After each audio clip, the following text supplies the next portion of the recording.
Incwadi kaJohane ngokukaJohane 16 ngizoqala evesini lesikhombisa.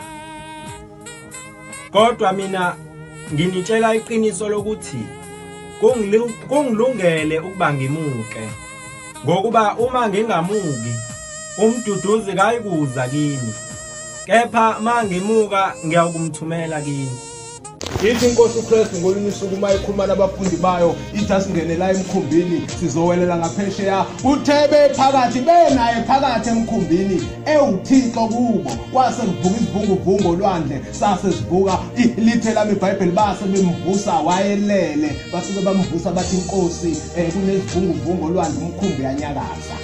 Kodwa mayesuka umuntu kaNkulunkulu uyabayeka abantu, uyawuyeka umkhumbi, kodwa ubhekana ngqo nenkinga lapho evela khona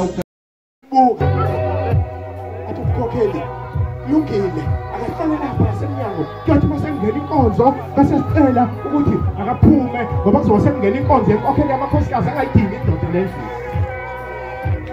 Sayishaya umgidi wabakhiphuleni umkhokheli wabafaka olayini umkhokheli ihlala ndoda yabuka yekile ihlobo zenkosi yekile le ndoda uyibuka uyithatha kancane kanti yembethwe hanomlilo uphele